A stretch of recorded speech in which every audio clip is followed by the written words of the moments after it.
Iran और Israel के बीच हालात ऐसे हो चुके हैं कि दुनिया एक बड़े जंग के मुहाने पर आकर खड़ी हो गई है। दोनों ही देश एक दूसरे पर हमला करने का कोई मौका नहीं छोड़ रहे हैं। दोनों ही मुल्क बड़े बड़े टारगेट सेट कर रहे हैं और उसे अंजाम देकर अपने दुश्मन को दहला रहे हैं। इजराइल ने लेबनान में पेजर अटैक करने के बाद हिजबुल्लाह के लीडर नसरुल्लाह को मौत के घाट उतार दिया। उसके बाद ईरान ने जवाबी कार्रवाई करते हुए इजराइल पर तकरीबन 200 बैलिस्टिक मिसाइल दाग दिए और अब अंदेशा है कि इजराइल फिर से ईरान पर एक बड़ा हमला कर सकता है।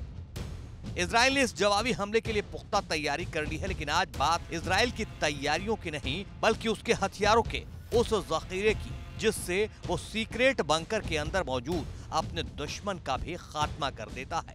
बताएंगे किस खास हथियार से इजराइल ने नसरुल्लाह का खात्मा किया। इजराइल ने हिजबुल्लाह कमांडर नसरुल्लाह पर 27 सितंबर को तब हमला किया था जब नसरुल्लाह लेबनान की राजधानी बेरूत के एक सीक्रेट बंकर में छुपा था। ये बंकर अपने आप में काफी सुरक्षित माने जाते हैं क्योंकि ये जमीन के नीचे होते हैं, लेकिन फिर भी इजराइल ने बंकर में छिपे अपने कट्टर दुश्मन नसरुल्लाह का खात्मा कर दिया है। सवाल है कि आखिर कैसे?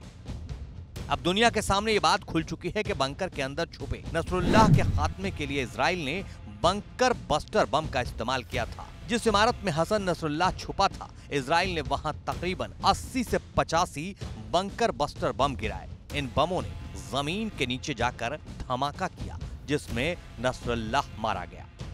ऐसे में आप जानना चाह रहे होंगे कि आखिर बंकर बस्टर बम होता क्या है, ये काम कैसे करता है। बंकर बस्टर बम काफी खतरनाक होते हैं। ये कंक्रीट और स्टील की मोटी दीवारों को भी तोड़ देते हैं। बंकर बस्टर बम जहां गिराए जाते हैं वहां से जमीन के अंदर चले जाते हैं। अंदर पहुंचने के बाद बड़ा विस्फोट करते हैं। यानी पहले ये जमीन के अंदर जाते हैं, फिर अंदर जाकर फटते हैं। फिर चाहे जमीन की नींव कंक्रीट से बनी हो या स्टील से, ये बम बंकर और सुरंग तक को उड़ा सकते हैं। इस बम का नाम है GBU-72। इन बमों की नोक एक अलग तरह से होती है। ये अपने वजन और ग्रेविटी की वजह से तेज स्पीड से जमीन के अंदर जाते हैं। इन बमों में 2 चार्ज होते हैं। पहला टारगेट पर छेद करता है तो दूसरा उसमें घुसकर अंदर जाकर विस्फोट करता है।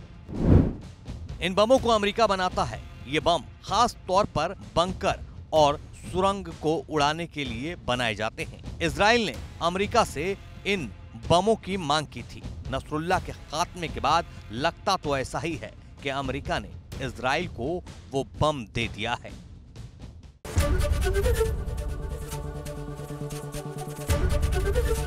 ABP गंगा, खबर आपकी, जुबान आपकी।